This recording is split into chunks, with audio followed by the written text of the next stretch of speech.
अध्याय 7। सुबह नाश्ते के बाद टीम ऑर्डर पढ़ने और कक्षाओं के लिए तलाक लेने के लिए परेड ग्राउंड पर लाइन में खड़ी हो जाती है। शाम के टेस्ट को छोड़कर मैक्सिम के लिए यह सबसे कठिन प्रक्रिया थी। हर बार किसी भी आदेश को पढ़ना खुशी के एक वास्तविक पैरोक्सिस्म के साथ समाप्त होता है। कुछ अंधे, मूर्खतापूर्ण, अप्राकृतिक, निराधार और इसलिए किसी अजनबी पर सबसे अप्रिय प्रभाव डालते हैं।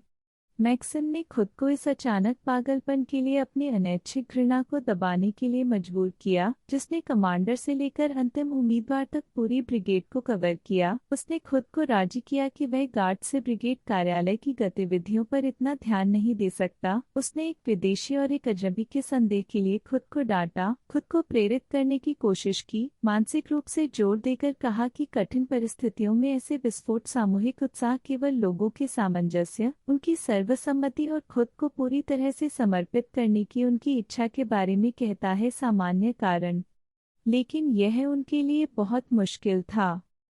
बचपन से ही अपने प्रति एक संयमित और विडंबनापूर्ण रवैये में पले बढ़े, सामान्य रूप से जोरदार शब्दों और विशेष रूप से गंभीर कोरल गायन के प्रति अरुचि में, वह अपने साथियों, दयालु, सरल दिमाग वाले, आमतौर पर उत्कृष्ट लोगों पर लगभग गुस्से में थे जब वे अचानक उम्मीदवार को 3 दिन की सजा देने के आदेश को पढ़ने के बाद उस तरह के एक वास्तविक व्यक्ति के साथ मनमुटाव के लिए उम्मीदवार का नाम उन्होंने अपना मुंह खोला, अपनी सामान्य अच्छाई और हास्य की भावना खो दी और उत्साह से चीयर्स रोने लगे, और फिर उनकी आंखों में आंसू के साथ मार्च ऑफ द बैटल गार्ड गाया और इसे 2 बार, 3 बार और कभी-कभी 4 बार दोहराया। उसी समय यहाँ तक कि रसोइये भी ब्रिगेड की रसोई से बाहर निकल आए और उत्साह से उन्हें उठाया, स्कूप्स और चाकू लहराते हुए, क्योंकि वे खराब थे। यह याद करते हुए कि आपको इस दुनिया में हर किसी की तरह होना चाहिए, मैक्सिम ने भी गाया और अपनी समझदारी को खोने की कोशिश की, और वह सफल रहा। लेकिन यह घृणित था, क्योंकि वह खुद उत्साही नहीं था, बल्कि केवल अजीब था। इस बार फुल प्राइवेट डिम्बा को कॉर्पोरल बनाने के लिए ऑर्डर नंबर 127 के बाद उत्साह का प्रकोप हुआ। ऑर्डर 128 ने ऑपरेशन में उनके साहस के लिए फुल प्राइवेट सिम को धन्यवाद दिया और मरम्मत के लिए चौथी कंपनी बैरक को स्थानांतरित करने के लिए ऑर्डर नंबर 129 का पालन किया। जैसे ही ब्रिगेडियर एडजुटेंट ने ऑर्डर शीट को अपनी चमड़े की गोली में डाला, फोरमैन ने अपनी टोपी उतारकर अपनी छाती को हवा से भर लिया और एक चरमराती फाल्सेटो में चिल्लाया, मुकाबला करो, गार्ड, हैवी। और यह चला गया और यह चला गया। आज का दिन विशेष रूप से अजीब था क्योंकि मैक्सिम ने कैप्टन चाचू के काले गालों पर आंसू बहाते हुए देखा। पहरेदार बैलों से दहाड़ते थे, बेल्ट के बगल पर अपने चूतड़ों से पिटाई करते थे। इसे न देखने या सुनने के लिए मैक्सिम ने अपनी आंखें और कसकर बंद कर लीं और एक गर्म ताहौर में दहाड़ने लगा, और उसकी आवाज ने उसकी सारी आवाजों को ढक लिया। कम से कम उसने तो यही सोचा था। आगे बढ़ो, निडर, वह रोया, खुद के अलावा किसी और को नहीं सुन रहा था। कितने मूर्खतापूर्ण शब्द हैं। एक कॉर्पोरल ने इसकी रचना की होगी। ऐसे शब्दों से लड़ने के लिए आप जो करते हैं उससे आपको प्यार करना होगा। उसने अपनी आंखें खोली और देखा कि काले पक्षियों का एक झुंड जोर जोर से और चुपचाप परेड ग्राउंड पर दौड़ रहा है। एक हीरे का खोल तुम्हें नहीं बचाएगा, हे दुश्मन। फिर जैसे ही यह शुरू हुआ था वैसे ही यह सब अचानक समाप्त हो गया। ब्रिगेडियर ने प्रभावशाली आंखों से इमारत के चारों ओर देखा, याद किया कि वह कहाँ था, और एक रोती हुई, टूटी आवाज में आज्ञा दी, सज्जन अधिकारी अपनी कंपनियों को कक्षाओं में ले जाते हैं। वे लोग अपना सिर हिलाते हुए एक दूसरे पर भौंचक्का हो गए। उन्हें कुछ भी समझ नहीं आ रहा था और कैप्टन चार्ज को चिल्लाना पड़ा बराबर। रैंकों ने अपना उचित रूप लेने से पहले 2 बार। फिर कंपनी को बैरक में ले जाया गया और कप्तान ने आदेश दिया, पहला सेक्शन काफिले को सौंपा गया है। बाकी सेक्शन हमेशा की तरह अपनी क्लास शुरू करेंगे। Are disperse. हम अलग हो गए। गाय ने अपना खुद का सेक्शन बनाया और पोस्ट बांटे। मैक्सिम और असली प्राइवेट पांडे को पूछताछ सेल में एक पोस्ट मिली। राय ने जल्दबाजी में उसे कर्तव्य समझाए। गिरफ्तार व्यक्ति के दाईं ओर और पीछे खड़े रहना, बेंच से उठने की थोड़ी सी भी कोशिश करने पर बलपूर्वक उसे रोकने के लिए सीधे ब्रिगेड कमांडर बड़े प्राइवेट पांडे की बात मानना। वैसे भी पंडी को देखो और उसे पसंद करो। मैं आपको इस पद पर कभी नियुक्त नहीं करूंगा। एक उम्मीदवार को नहीं करना चाहिए, लेकिन श्री कैप्टन ने आदेश दिया। अपने कान खुले रखें, मैक। कुछ ऐसा जो मुझे समझ नहीं आ रहा है, श्रीमान कैप्टन। या तो वह आपको जल्द से जल्द बढ़ावा देना चाहता है, वह वास्तव में आपको एक्शन में पसंद करता था। कल सेक्शन कमांडरों के साथ ऑपरेशन का विश्लेषण करते समय उसने आपके बारे में बहुत सारी बातें की और आपको ऑर्डर करने के लिए भेजा। या वह आपकी परीक्षा ले रहा है। मुझे नहीं पता कि ऐसा क्यों है। हो सकता है कि मेरी रिपोर्ट में मेरी गलती हो, या हो सकता है कि यह आपकी खुद की बात करने वालों की हो। उन्होंने मैक्सिम की ओर चिंता से देखा। अपने जूते फिर से साफ करें, अपनी बेल्ट ऊपर खींचें और अपने ड्रेस दस्ताने पहने। हाँ, आपके पास यह नहीं है। उम्मीदवारों को यह नहीं करना चाहिए। ठीक है, गोदाम में भागो। चलो जीते हैं, हम 30 मिनट में बाहर निकल जाएंगे। गोदाम में मैक्सिम ने पांडे को एक फटा हुआ कॉकेट बदलते हुए पाया। वाह कॉर्पोरल, पांडे ने गोदाम प्रबंधक को संबोधित करते हुए और मैक्सिम को कंधे पर थपथपाते हुए कहा। विडाल, 9वां दिन है, लड़का गार्ड में है और धन्यवाद। उन्होंने उसे मेरे साथ सेल में रखा। सफ़ेद दस्ताने लेने आए होंगे। उसे अच्छे दस्ताने दें कॉर्पोरल, वह इसका हकदार है। वह आदमी एक कील है। कॉर्पोरल दुखी होकर बड़बड़ाया, कपड़ों से भरी अलमारियों में चढ़ गया। मैक्सिम के सामने काउंटर पर सफ़ेद धागे के दस्ताने के कई जोड़े फेंक दिए और तिरस्कारपूर्ण ढंग से कहा, नाखून। आप यहाँ पागलों के साथ हैं, नाखून। बेशक, जब उसका इंटीरियर दर्द से घिर जाए तो आओ और उसे एक बैग में रख दो। मेरे दादाजी भी यहाँ के नाखून होंगे। न हाथ न पैर। पंडी नाराज थे। उन्होंने कहा, तुम्हारे दादाजी अपनी भौहों पर हाथ और पैर रखे बिना अकेले पूछते थे। उन्होंने कहा, अगर उन्हें 2 पिस्तौल से इस तरह मारा जाता। मैंने सोचा, कयुक से मिस्टर कैप्टन। कयुक कयुक, कॉर्पोरल बड़बड़ाया। अगर आप 6 महीने में दक्षिणी सीमा पर दौड़ेंगे तो हम देखेंगे कि आपकी भौहों पर कौन दौड़ेगा। जब वे गोदाम से बाहर निकले तो मैक्सिम ने हर तरह की श्रद्धा के साथ पूछा। बूढ़े पांडे को श्रद्धा पसंद थी। श्री पांडे, ये गीक्स इतने दर्द में क्यों हैं? और हर कोई एक साथ, ऐसा कैसे होता है? डर के मारे पांडे ने अपनी आवाज को महत्व के लिए कम करते हुए कहा, गीक्स, तुम्हें पता है, आपको और पढ़ना चाहिए, मैक। एक ब्रोशर है जिसका नाम है गीक्स। वे कौन है और वे कहाँ से आते हैं? इसे पढ़ें, नहीं तो आप एक गांव की तरह रुकेंगे। केवल साहस ही आपको दूर नहीं ले जाएगा। वह रुका। तो हम चिंतित हैं, उदाहरण के लिए हम गुस्से में हैं, मान लीजिए, या हम डरते हैं, हम ठीक हैं, हमें बस पसीना आएगा, या कहें हमारी नसें कांप जाएंगी। और उनका शरीर असामान्य है, पतित है। वह किसी पर गुस्सा करता है, या उदाहरण के लिए मुर्गियों को बाहर निकालता है, या यहाँ तक कि उसे तुरंत उसके सिर और पूरे शरीर में तेज दर्द होता है। बेहोशी की हद तक, समझ गया। यही कारण है कि हम उन्हें पहचानते हैं और निश्चित रूप से उन्हें हिरासत में लेते हैं। उन्हें ले जाते हैं। और दस्ताने अच्छे हैं, मेरे लिए बिल्कुल सही हैं। आपको क्या लगता है? मैक्सिम ने शिकायत की, वे मेरे लिए बहुत तंग हैं, श्री पांडे, मैक्सिम ने शिकायत की। चलो बदलते हैं, आप इन्हें लेते हैं और मुझे अपना देते हैं जो खराब हो चुका है। पंडी बहुत खुश थे। और मैक्सिम बहुत खुश था।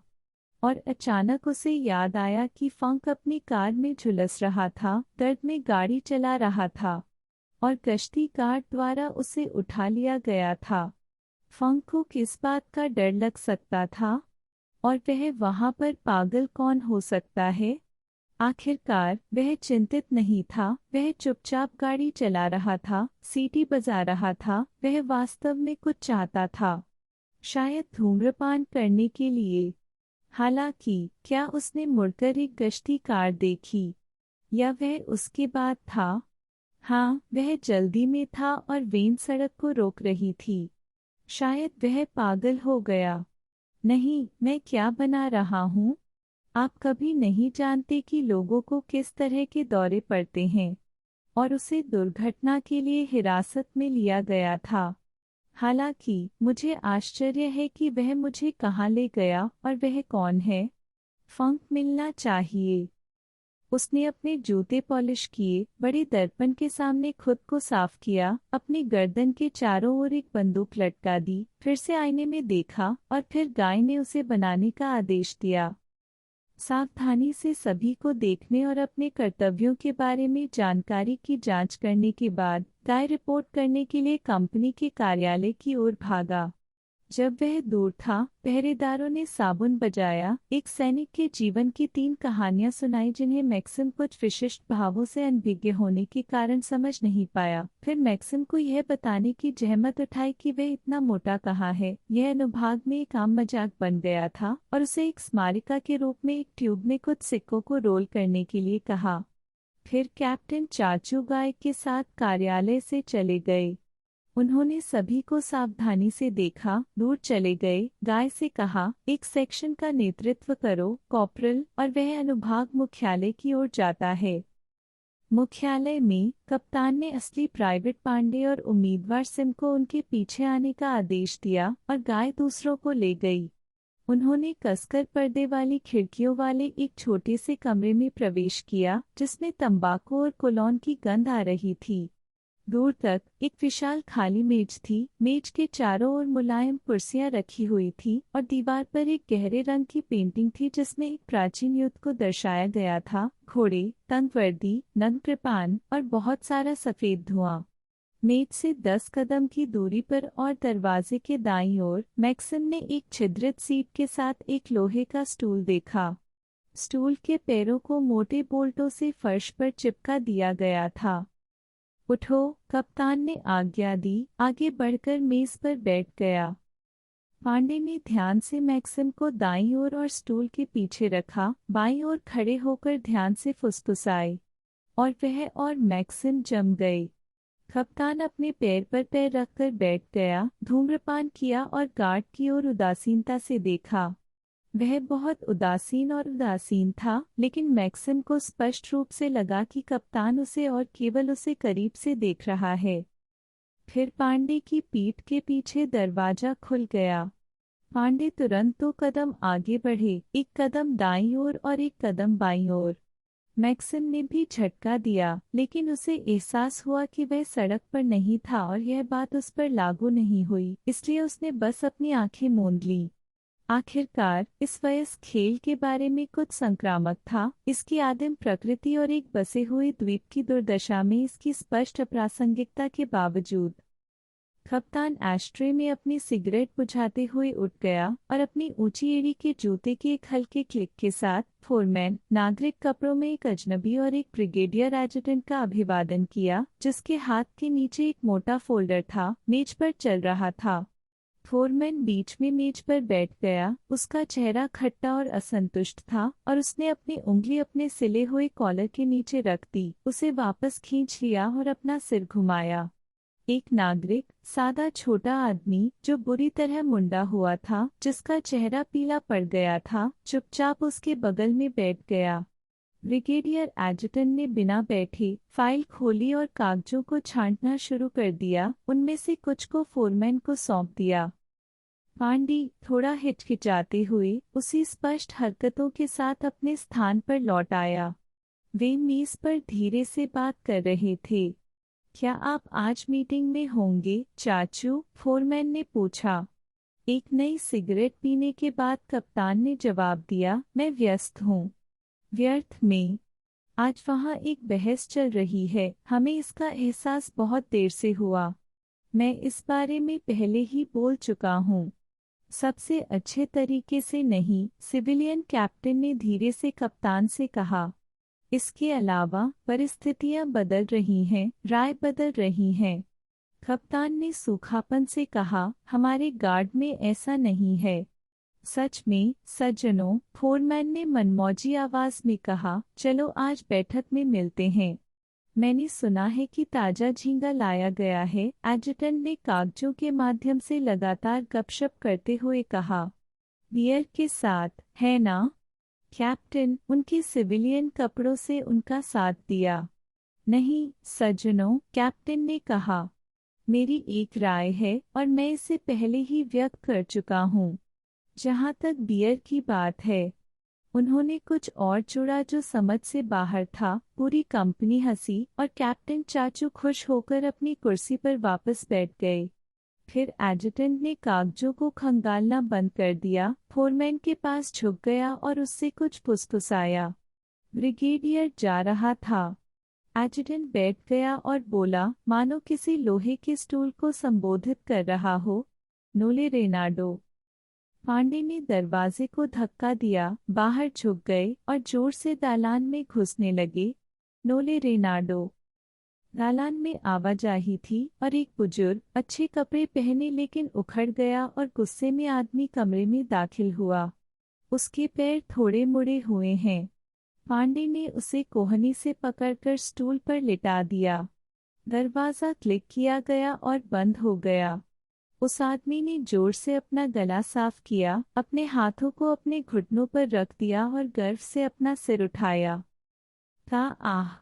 फोरमैन ने कागजों को देखते हुए कहा और अचानक एक टंग ट्विस्टर का इस्तेमाल करने लगा। नोला रेनाडो, 56 साल की, गृहस्वामी, स्नातक सदस्य। ओह हाँ। क्लब के वयोवृद्ध सदस्य, सदस्यता कार्ड नंबर इत्यादि। सिविलियन चिल्लाया, अपने मुंह को अपने हाथ से ढक लिया, अपनी जेब से एक रंगीन पत्रिका निकाली, उसे अपनी गोद में रख लिया और पलटना शुरू कर दिया। उसे हिरासत में लिया गया, फिर कहीं तलाशी के दौरान जब्त कर लिया गया। बस इतना ही। ट्रम्पेट स्ट्रीट पर 8वें नंबर पर आप क्या कर रहे थे? मैं इस घर का मालिक हूँ, रेनाडो ने गरिमा के साथ कहा। मैंने अपने मैनेजर से सलाह ली है। क्या दस्तावेजों का सत्यापन किया गया है? फोरमैन ने एडजुटेंट की ओर रुख किया। यह सही है। सब ठीक है। ठीक है, ब्रिगेडियर ने कहा। मुझे बताओ, श्रीमान रेनाडो, क्या आप गिरफ्तार किए गए लोगों में से किसी को जानते हैं? नहीं, रेनाडो ने कहा। उसने जोर से अपना सिर हिलाया। कैसे? हालांकि उनमें से एक का उपनाम है केट शेफ। मुझे लगता है कि एक खास केशेफ मेरे घर में रहता है, लेकिन मुझे याद नहीं है। शायद मैं गलत हूँ, शायद मेरे इस घर में नहीं। मेरे 2 और घर हैं, उनमें से एक। यह मेरी गलती है, सिविलियन ने पत्रिका से नजर डाले बिना बीच में कहा। और बाकी बंदी सेल में किस बारे में बात कर रहे थे, क्या आपने ध्यान नहीं दिया? ओह! रेनार्ड से कहा, मुझे कबूल करना होगा। आपको मिल गया है। ओह! वहाँ कीड़े हैं, इसलिए हम ज्यादातर उनके बारे में बात कर रहे हैं। कोई कोने में फुसफुसा रहा था, लेकिन मुझे मानना होगा कि यह उस पर निर्भर नहीं था। और फिर, मैं इन लोगों को बहुत पसंद नहीं करता, मैं एक अनुभवी व्यक्ति हूँ। मुझे कीड़ों से निपटना पसंद था। हे। बेशक, फोरमैन सहमत हो गया। ठीक है, हम माफी नहीं मांगते, श्री रेनाडो। यहाँ आपके दस्तावेज दिए गए हैं, आप मुफ्त हैं। काफिले का प्रमुख, उन्होंने अपनी आवाज उठाते हुए कहा। पांडे ने दरवाजा खोला और चिल्लाया, कॉनवॉय चीफ, फोरमैन के पास। रेनाडो ने महत्वपूर्ण कहा, किसी भी माफी का कोई सवाल ही नहीं हो सकता। यह मेरी एकमात्र गलती है, मैं अकेला हूँ। और मैं भी नहीं, लेकिन लानत है आनुवंशिकता। क्या आप इसकी अनुमति देंगे? वह मैक्सिम की ओर मुड़ा, उस मेज की ओर इशारा करते हुए जहां दस्तावेज पड़े थे। बैठ जाओ, पांडे ने धीरे से कहा। लड़का अंदर आया। फोरमैन ने उसे दस्तावेज सौंपे। श्री रेनाड को जब्त की गई संपत्ति वापस करने का आदेश दिया और श्री रेनाडो को रिहा कर दिया गया। आयु प्रांत में नागरिक ने सोच समझकर कहा, एक रिवाज है, हर गीक, मेरा मतलब कानूनी गीक से है, हिरासत में लिए जाने पर कर लगाया जाता है। गार्ड के लिए एक स्वैच्छिक योगदान, यह यहाँ स्वीकार नहीं किया गया है, फोरमैन ने ठंडक से कहा। मेरी राय में यह गैर कानूनी है। चलिए आगे बढ़ते हैं, उन्होंने आदेश दिया। राशिम मुसाई, एडजुटेंट ने लोहे के स्टूल से कहा। राशिम मुसाई, पंडित खुले दरवाजे से दोहराते रहे। राशा मुसाई एक पतला, पूरी तरह से प्रताड़ित आदमी निकला जो जर्जर बाथरोब और एक जूता पहने हुए था। जैसे ही वह बैठ गया, खून से लथपथ फोरमैन चिल्लाया, क्या तुम छिपे हो, कमीनी? जिस पर राशा मुसाई शब्दों में और उलझन में समझाने लगी कि वह बिल्कुल भी छिपा नहीं है, कि उसकी एक बीमार पत्नी और 3 बच्चे हैं, कि उसका अपार्टमेंट बड़ा नहीं था, कि उसे पहले ही हिरासत में लिया गया था और 2 बार रिहा कर दिया गया था, कि वह एक कारखाने में काम कर रहा था, एक फर्नीचर निर्माता, कि वह किसी भी चीज के लिए दोषी नहीं था और मैक्सिम पहले से ही रिहा होने की उम्मीद कर रहा था। लेकिन फोरमैन अचानक उठ गया और उसने घोषणा की कि राशा 42 साल की मुसाई, विवाहित, तो हिरासत में ले गए एक कार्यकर्ता जिसने निष्कासन आदेश का उल्लंघन किया था, को रोकथाम अधिनियम के तहत सजा सुनाई गई थी 7 साल का शैक्षिक कार्य। इसके बाद केंद्रीय जिलों में रहने पर प्रतिबंध लगा दिया गया। लगभग 1 मिनट तक राशि मुसाई ने इस फैसले के बारे में सोचा और फिर एक भयानक दृश्य सामने आया। दुर्भाग्यपूर्ण फर्नीचर निर्माता रोया, असंगत रूप से क्षमा की याचना की, अपने घुटनों पर गिरने की कोशिश की और जब पांडे ने उसे दालान में बाहर निकाला तो वह चिल्लाता और रोता रहा। और मैक्सिम ने फिर से कैप्टन चाचू की नज़दीकी निगाह पकड़ी। एडजुटेंट ने कहा, कीवी पोपशू। एक कंधे के सिर वाले लड़के को दरवाजे से धकेल दिया गया, जिसका चेहरा त्वचा की बीमारी से क्षत विक्षत था। वह आदमी बार बार अपराधी अपार्टमेंट छोड़ निकला, उसे अपराध स्थल पर पकड़ लिया गया और उसने बेशर्मी से काम किया। वह या तो अपने मालिकों से भीख मांगने लगा कि वह उसे मौत के घाट न उतारे, फिर अचानक उन्माद से खिलवाड़ करने लगा, अपने तीखेपन को जाने दिया और अपने जीवन की कहानियां सुनाने लगा, जो सब एक ही तरह से शुरू हुई, मैं एक ही घर जा रहा हूँ। उसने किसी को बात नहीं करने दिया। फोरमैन एक सवाल पूछने के कई असफल प्रयासों के बाद अपनी कुर्सी पर वापस बैठ गया और गुस्से से उसकी दाईं और बाईं ओर देखने लगा। कैप्टन चाचू ने एक समान स्वर में कहा, कैंडिडेट सिम, अपना मुंह बंद कर लें। मैक्सिम को नहीं पता था कि अपना मुंह कैसे बंद किया जाए, इसलिए उसने बस कीवी पोपशा को कंधे से पकड़ लिया और उसे 1-2 बार हिलाया। कीवी पोपशा के जबड़े टकरा गए, उसकी जीभ पर चोट लगी और वह चुप हो गई। तब वह नागरिक, जो लंबे समय से गिरफ्तार व्यक्ति को दिलचस्पी से देख रहा था, ने कहा, मैं इसे ले जाऊंगा, यह काम आएगा। बढ़िया, फोरमैन ने कहा और कीवी पोपशा को अपने सेल में वापस भेजने का आदेश दिया। जब लड़के को बाहर निकाला गया तो एडजुटेंट ने कहा, यह सब बकवास है, अब बैंड जाएगा। सिविलियन ने सलाह दी, मैनेजर के साथ शुरुआत करें। उनका कैसा है, केचेफ? एडजुटेंट ने कागजों में देखा और लोहे के स्टूल से कहा, गैल केचेफ। उन्होंने एक दोस्त का परिचय कराया, एक सफ़ेद कोट में एक आदमी। उसे हथकड़ी पहनाई गई थी और इसलिए उसने अपनी बाहों को अस्वाभाविक रूप से उसके सामने फैलाकर रखा था। उसकी आंखें लाल थीं और उनका चेहरा सूजा हुआ था। वह बैठ गया और फोरमैन के सिर पर लगी पेंटिंग को देखा। क्या आपका नाम गैल केचेफ है? फोरमैन से पूछा। हाँ। डेंटिस्ट? यह था। डेंटिस्ट गोबी के साथ आपका क्या संबंध है? मैंने उनसे इंटर्नशिप खरीदी थी। आप प्रैक्टिस क्यों नहीं करती? मैंने अपना ऑफिस बेच दिया। क्यों? परिस्थितियां तंग हैं, केचेफ ने कहा। ऑडिटेटर के साथ आपका क्या रिश्ता है? वह मेरी पत्नी है। क्या आपके बच्चे हैं? यह था। एक बेटा। वह कहाँ है? मुझे नहीं पता। युद्ध के दौरान आपने क्या किया? मैंने लड़ाई लड़ी। कहाँ? किसके द्वारा? दक्षिण पश्चिम में। पहले फील्ड हॉस्पिटल के प्रमुख के रूप में, फिर एक इन्फेंट्री कंपनी के कमांडर के रूप में। घाव? ऑर्डर? यह सब हुआ? आपने राज्य विरोधी गतिविधियों में शामिल होने का फैसला क्यों किया? केटशेफ ने कहा, क्योंकि दुनिया के इतिहास में इससे ज्यादा घिनौनी स्थिति कभी नहीं रही। क्योंकि वह अपनी पत्नी और बच्चे से प्यार करता था। क्योंकि तुमने मेरे दोस्तों को मार डाला और मेरे लोगों के साथ छेड़छाड़ की। क्योंकि मैंने हमेशा तुमसे नफरत की है। क्या यह काफी है? बहुत हो गया, फोरमैन ने शांति से कहा। जरूरत से ज्यादा। इसके बजाय क्या आप हमें बताएंगे कि खोंटी के लोग आपको कितना भुगतान करते हैं? या पांड्या आपको भुगतान कर रहा है? सफेद कोट पहने वह आदमी हंसा। यह एक भयानक हंसी थी, इस तरह एक मरा हुआ आदमी हंस सकता था। उन्होंने कहा, इस कॉमेडी को रोको, ब्रिगेडियर। उन्होंने कहा, आपको इसकी जरूरत क्यों है? क्या आप टीम लीडर हैं? हाँ, यह था। संगठन के सदस्यों में से आप किसका नाम ले सकते हैं? कोई नहीं। क्या आपको यकीन है? अचानक सिविलियन कपड़ों में एक आदमी ने पूछा। हाँ। आप देखिए, केचीफ, सिविलियन कपड़ों में बैठे आदमी ने धीरे से कहा, आप बेहद मुश्किल स्थिति में हैं।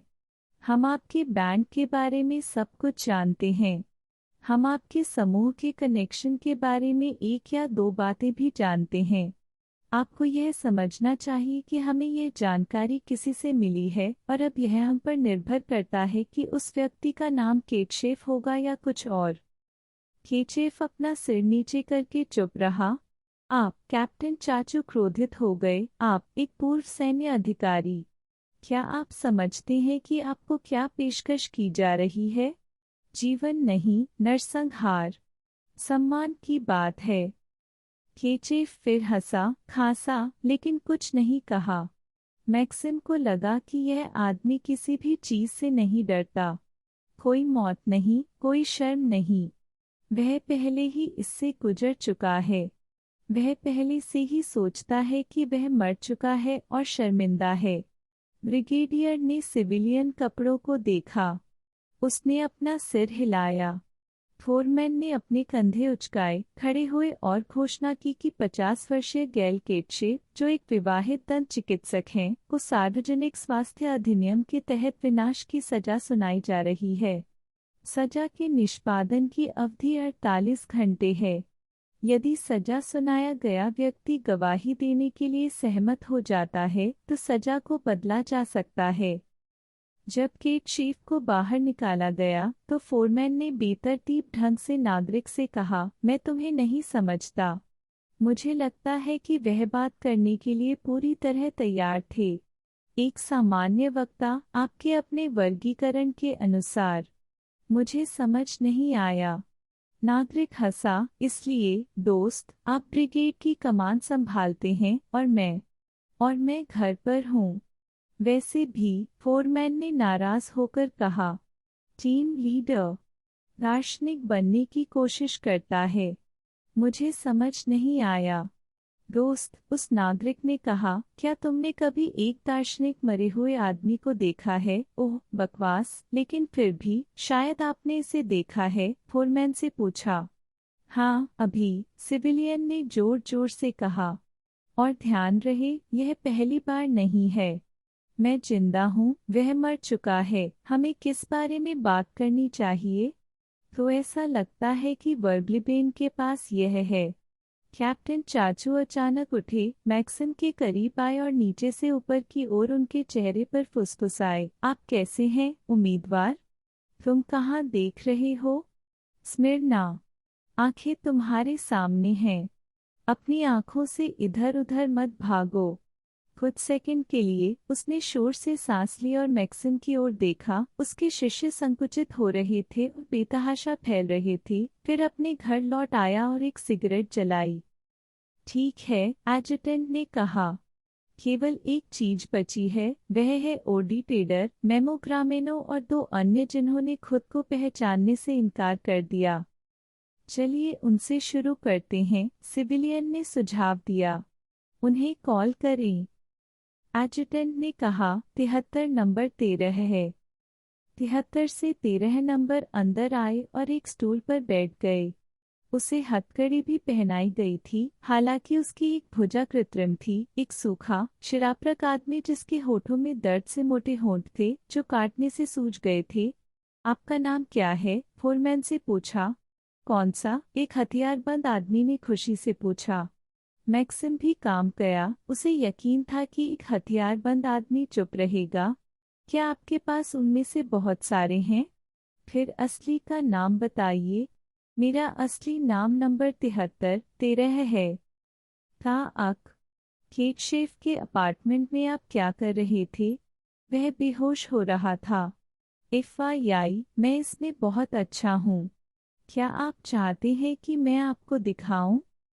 सिविलियन कपड़ों में आदमी ने कहा, कड़ी मेहनत मत करो। वह बहुत गुस्से में था। आपको फिर से इस कौशल की आवश्यकता होगी। एक हथियारबंद आदमी अचानक हंसा। वह एक जवान आदमी की तरह जोर जोर से और जोर से हंसा और मैक्सिम यह जानकर डर गया कि वह ईमानदारी से हंस रहा है। मेज पर बैठे लोग चुपचाप इस हंसी को डर की तरह सुन रहे थे। मासरक्ष, एक हथियारबंद आदमी ने आखिर में अपने कंधे से आंसू पोंछते हुए कहा, खैर, धमकी। लेकिन तुम अभी भी जवान आदमी हो। तख्तापलट के बाद सभी अभिलेखागार जला दिए गए थे और आपको यह भी नहीं पता कि आपने उन सभी को किस चीज में काट दिया था। पुराने कर्मचारियों को नष्ट करना एक बड़ी गलती थी। वे आपको सिखाते थे कि अपने कर्तव्यों को शांति से कैसे निभाया जाए। आप बहुत ज्यादा भावुक हैं। तुम इससे बहुत नफरत करते हो और आपका काम जितना हो सके उतना सूखा, सार्वजनिक रूप से पैसे के लिए किया जाना चाहिए। इससे प्रतिवादी पर बहुत बड़ा प्रभाव पड़ता है। यह बहुत बुरा होता है जब आपको दुश्मन द्वारा नहीं बल्कि एक अधिकारी द्वारा प्रताड़ित किया जाता है। जरा मेरे बाएं हाथ को देखो। यह मेरे लिए युद्ध पूर्व के अच्छे पहरेदारों में 3 चरणों में किया गया था और प्रत्येक कार्य के साथ व्यापक पत्राचार भी किया गया था। जल्लादों ने कड़ी मेहनत, कृतज्ञ काम किया। वे ऊब गए। उन्होंने मेरा हाथ देखा और मेरे दयनीय वेतन को डांटा और मैं डरा हुआ था। बहुत दृढ़ इच्छा शक्ति के साथ ही मैं उस समय बात करने से बचती रही। और अब मैं देख सकता हूँ कि तुम मुझसे कितनी नफरत करते हो। तुम मैं हो, मैं तुम हो। बहुत बढ़िया। लेकिन तुमने मुझसे 20 साल से भी कम समय से नफरत की है और मैं 30 साल से भी ज्यादा समय से तुमसे नफरत करता आया हूँ। उस समय तुम टेबल के नीचे चल रहे थे और बिल्लियों को यातना दे रहे थे। नौजवान। ओह, सिविलियन ने कहा। बूढ़ा कौआ। मजदूर का दोस्त। मुझे लगा कि तुम सब पहले ही मारे जा चुके हो। एक हथियारबंद आदमी ने कहा, ऐसी उम्मीद मत करो। आपको अभी भी उस दुनिया को समझना है जहां आप रहते हैं। अन्यथा आप सभी कल्पना करते हैं कि आपने पुरानी कहानी को रद्द कर दिया है और एक नई कहानी शुरू कर दी है। भयानक अज्ञानता, आपसे बात करने के लिए कुछ भी नहीं। मुझे लगता है कि यह पर्याप्त है, ब्रिगेडियर ने नागरिक को संबोधित करते हुए कहा। उन्होंने जल्दी से एक पत्रिका में कुछ लिखा और फोरमैन को इसे पढ़ने दिया। फोरमैन बहुत हैरान हुआ। उसने अपनी उंगलियों को अपनी ठोड़ी पर ढोल दिया और संदेह से उस नागरिक की ओर देखा। वह सिविलियन मुस्कुरा दिया। फिर फोरमैन ने अपने कंधे उचकाए, सोचा और कप्तान की ओर मुड़ा। साक्षी चाचू, गिरफ्तारी के दौरान आरोपी ने कैसा बर्ताव किया? कैप्टन ने उदास होकर कहा, मैं उसके खुरों को पीछे करके लेटा हुआ था, इसलिए उन्होंने विरोध नहीं किया। ब्रिगेडियर ने थोड़ा और सोचा, उठकर फैसले की घोषणा की। आरोपी संख्या 73 से 13 को मौत की सजा सुनाई जाती है। सजा के निष्पादन की अवधि निर्धारित नहीं की जाती है और अब से आरोपी को सजा पूरी होने तक शैक्षिक कार्य करना पड़ता है। कैप्टन चाचू का चेहरा तिरस्कारपूर्ण था और एक हथियारबंद आदमी जब उसे बाहर निकाला गया धीरे से हंसा और अपना सिर हिला दिया, मानो कह रहा हो ठीक है।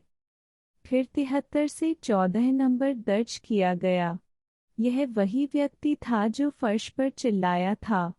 वह डरा हुआ था लेकिन अवज्ञाकारी था। दरवाजे से ही वह चिल्लाया कि वह जवाब नहीं देगा और उदारता नहीं चाहता था। वह सचमुच चुप था और उसने एक भी सवाल का जवाब नहीं दिया, यहाँ तक कि एक भी नागरिक सवाल का जवाब नहीं दिया। क्या दुर्व्यवहार के बारे में कोई शिकायत है? फोरमैन ने सिविलियन कपड़ों को देखा और सवालिया ढंग से चिल्लाने लगा। सिविलियन ने सिर हिलाया और कहा, हाँ, मेरे लिए। वह बहुत खुश लग रहा था। फिर फोरमैन ने बचे हुए कागजों को देखा और कहा, चलो चलते हैं सज्जनों, चलो खाते हैं। नामुमकिन। अदालत चली गई और मैक्सिम और पंडी को आज़ाद रहने दिया गया। जब कप्तान भी बाहर आए तो पांडे ने कहा, क्या आपने कमीनों को देखा? सांपों से भी बदतर, भगवान की कसम। आखिर मुख्य बात क्या है? उन्हें सिरदर्द नहीं है तो आपको कैसे पता चलेगा कि वे गीक्स हैं? यह सोचना डरावना है कि फिर क्या होगा। मैक्सिम चुप रहा।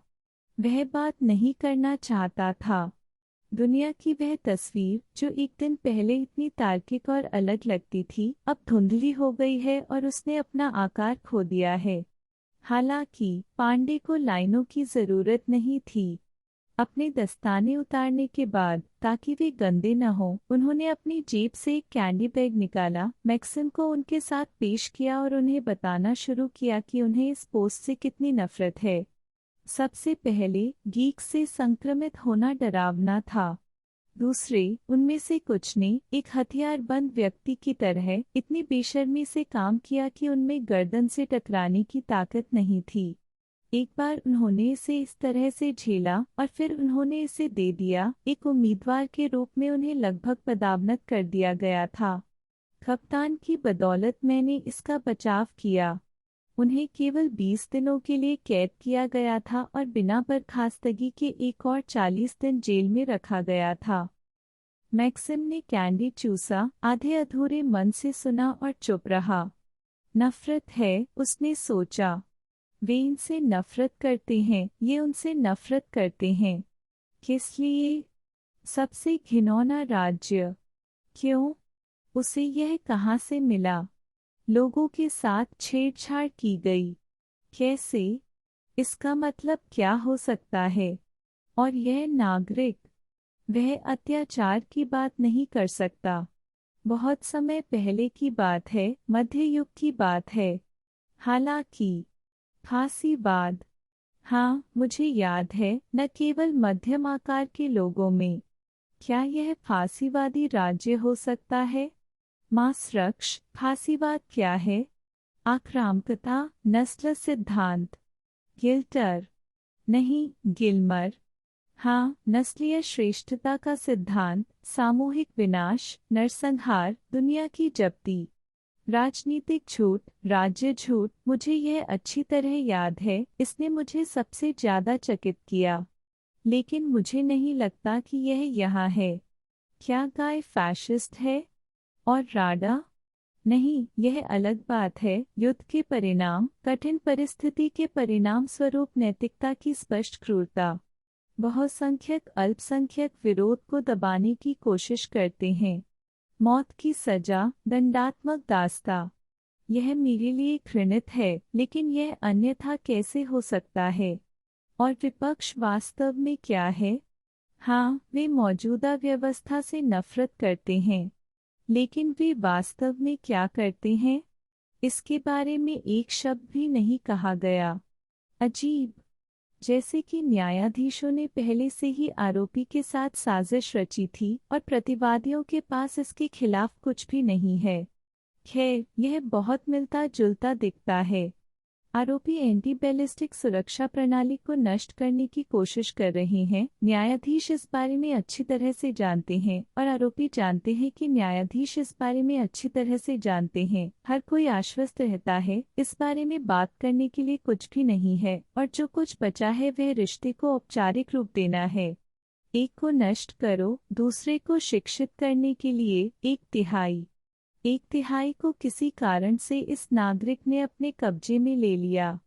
अब यह समझना अच्छा होगा कि सिर में दर्द और विपक्ष की लत के बीच क्या संबंध है। केवल गीक्स ही पीबीजी सिस्टम को नष्ट करने की कोशिश क्यों करते हैं, और फिर भी सभी गीक्स नहीं हैं? श्री पांडे, उन्होंने कहा, और खोंटियन सभी गीक्स हैं, क्या आपने सुना नहीं है?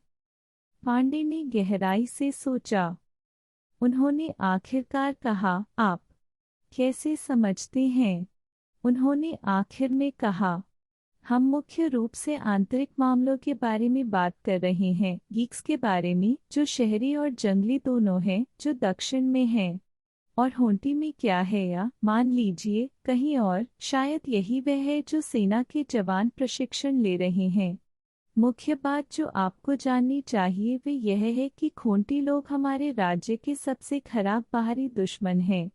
उन्होंने युद्ध से पहले हमारी बात मानी थी, लेकिन अब वे शातिर बदला ले रहे हैं। और गीक्स आंतरिक शत्रु हैं। बस इतना ही। समझ गया? कमोबेश, मैक्सिम ने कहा, और पंडी ने तुरंत उसे फटकार लगाई। गार्ड उस तरह से जवाब नहीं देता। गार्ड जवाब देता है, ये सही है या बिल्कुल नहीं। और कमोबेश एक नागरिक अभिव्यक्ति है। आप एक शारीरिक बहन को इस तरह से जवाब दे सकते हैं, लेकिन यह सेवा है, आप यहाँ ऐसा नहीं कर सकते।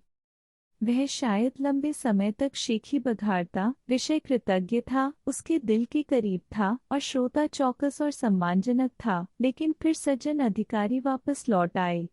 पंडी मध्य वाक्य में चुप हो गए, चुपचाप फुसफुसाए, और मेज और लोहे के स्टूल के बीच आवश्यक विकास करने के बाद जम गए। मैक्सिम भी जम गया। सज्जन अधिकारी बहुत अच्छे मूड में थे। कैप्टन चाचू ने जोर जोर से और तिरस्कारपूर्ण ढंग से वर्णन किया कि कैसे 1984 में उन्होंने कच्चे आटे को सीधे गर्म कवच पर तराशा और अपनी उंगलियों को चाटा। ब्रिगेडियर और सिविलियन ने आपत्ति जताई कि गार्ड स्पिरिट है, लेकिन गार्ड्स का खाना बराबर होना चाहिए, और डिब्बाबंद खाना जितना कम हो उतना अच्छा है। आधी आंखें बंद करके एडजुटेंट अचानक एक रसोई की किताब को दिल से उद्धृत करने लगा, और हर कोई चुप हो गया और अपने चेहरे पर एक अजीब सी कोमलता के साथ लंबे समय तक उसकी बात सुनता रहा। तब एडजुटेंट डूब गया और खांसने लगा, और फोरमैन ने आहें भरते हुए कहा, हाँ, लेकिन हमें रुकना होगा। एडजुटेंट, जो अभी भी खांस रहा था, उसने फाइल खोली, कागजों को खोदा और दबी हुई आवाज में कहा, ऑडिटेटर। और एक औरत अंदर आई, जो कल की तरह गोरी और लगभग पारदर्शी थी, मानो वह अभी भी बेहोश हो रही हो। लेकिन जब हमेशा की तरह पांडे ने उसकी कोहनी पकड़कर उसे बैठाया, तो वह अचानक सरीसृप की तरह दूर चली गई, और मैक्सिम को लगा कि वह उसे मारने वाली है। उसने उसे नहीं मारा, उसके हाथ बंधे हुए थे। उसने केवल स्पष्ट रूप से कहा, इसे मत छू, लड़की। पांडे के चारों ओर घूमी और स्टूल पर बैठ गई। फोरमैन ने उससे सामान्य सवाल पूछे। उसने जवाब नहीं दिया। सिविलियन ने उसे बच्चे की, उसके पति की याद दिला दी, और उसने उसे जवाब भी नहीं दिया। वह सीधे बैठ गई। मैक्सिम ने उसका चेहरा नहीं देखा, केवल उसके अस्त व्यस्त गोरे बालों के नीचे उसकी तंग, पतली गर्दन देखी। फिर उसने अचानक शांत, धीमी आवाज में कहा, तुम सब ठगे गए बेवकूफ हो, हत्यारे। तुम सब मरने वाले हो। आप, ब्रिगेडियर, मैं आपको नहीं जानता, मैं आपको पहली और आखिरी बार देख रहा हूँ। तुम एक बुरी मौत मरने वाली हो।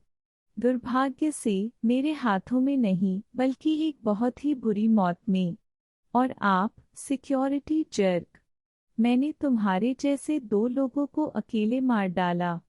मैं तुम्हें अभी मार डालूंगा। अगर मेरे पीछे नौकरों के लिए यह नहीं होता तो मैं तुम्हारे पास पहुंच जाता। उसने सांस ली। और तुम काले चेहरे वाले तोप के चारे वाले जल्लाद अभी भी हमारे हाथों में पड़ेंगे, लेकिन तुम बस मरने वाले हो। गैल चूक गई, लेकिन मैं ऐसे लोगों को जानती हूँ जो ऐसा नहीं करेंगे। आप सभी यहाँ मरने वाले हैं इससे पहले कि हम आपके लानत टावरों को गिरा दें, जो अच्छी बात है। मैं भगवान से प्रार्थना करता हूँ कि आप अपने टावरों से बच न जाएं, या आप होशियार हो जाएंगे और उसके बाद आने वाले लोग आपको मारने के लिए खेद महसूस करेंगे। उन्होंने उसे बीच में नहीं रोका, उन्होंने गौर से सुना। आपको लगता होगा कि वे घंटों तक उसकी बात सुनेंगे, और वह अचानक उठकर टेबल पर आ गई, लेकिन पांडे ने उसे कंधे से पकड़ लिया और उसे वापस स्टूल पर फेंक दिया। फिर उसने अपनी पूरी ताकत से थूका, लेकिन थूक मेज तक नहीं पहुंचा और वह अचानक लंगड़ा हो गई और रोने लगी। उन्होंने कुछ देर तक उसे रोते हुए देखा। फिर फोरमैन उठा और 48 बजे उसे नष्ट होने की सजा सुनाई, और पांडे ने उसे कोहनी से पकड़कर दरवाजे से बाहर निकाल दिया, और नागरिक आदमी ने अपने हाथों को जोर से रगड़ा, मुस्कुराया और फोरमैन से कहा, यह सौभाग्य है, यह एक बेहतरीन आवरण है। और फोरमैन ने उसे जवाब दिया, कप्तान को धन्यवाद।